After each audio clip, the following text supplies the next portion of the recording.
Hello there, thanks a lot for coming by PosterCentral.com's video blog today. I'm Pete Howard, and if like me, you're a baby boomer and you remember pop culture and music and TV from the 1960s, boy, you certainly know where the action is, or it was back then, I'll tell you. Take a look at this concert poster for a tour that was a spin-off of the television show to take advantage of its popularity.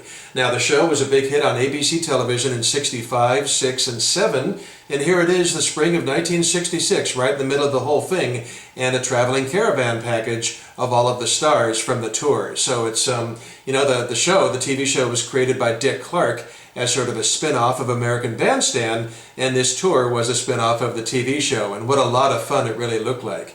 And it included house band Paul Revere The Raiders, and they're on the poster, and so that's a lot of fun right there.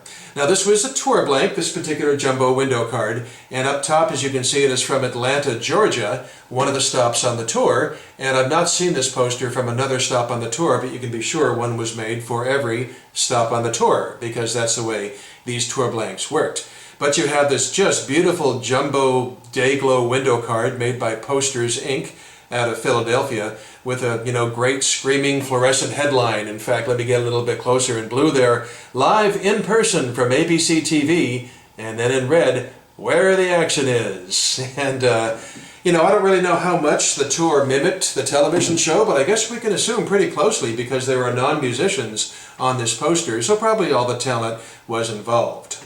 So here in the spring of '66, you had, the Beatles and the Stones and the Motown sound just dominating the pop charts, but this is just really a delicious slice of what I'll call lighter weight pop. That if you listen to top 40 radio back then, there's just, a whole lot on this poster to like. It's just a lot of fun.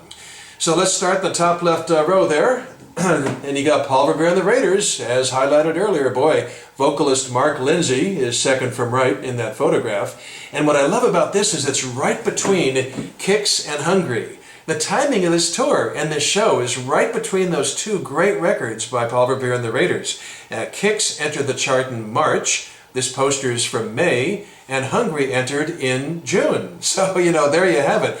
And by the way, the very week of the show in Billboard magazine, Kicks was the number 6 record in the nation. Wow, so great timing for the Raiders. So, gotta tell you, this poster starts and ends with my two favorite groups, but I'm gonna trot through everybody real quickly on the poster for you. Next to the Raiders, you have their top center, 20-year-old Linda Scott, co-host of the TV show and undoubtedly the stage action for this tour.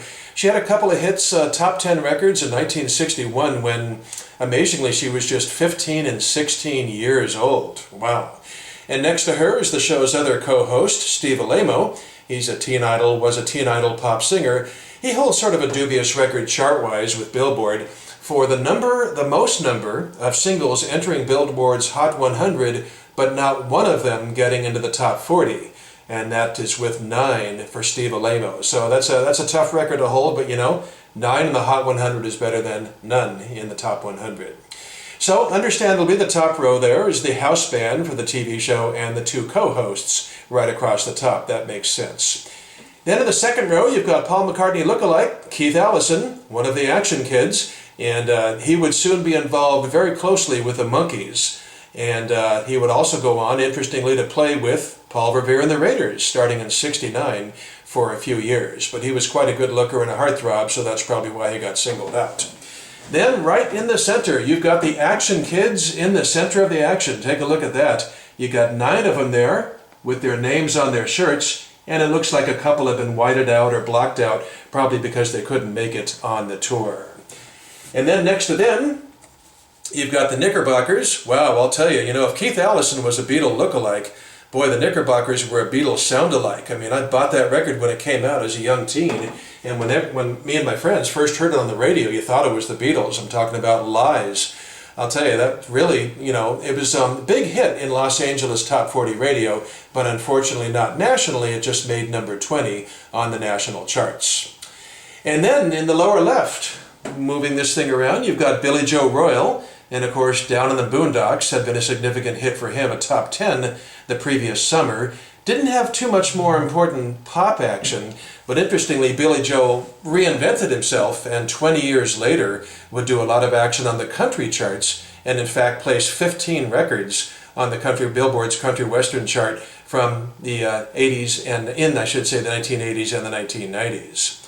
Then below him you've got Pacific Northwest legends, the Viceroys. They never charted, but they did appear on the TV show and were closely associated with Don and the Good Times, also from the Pacific Northwest.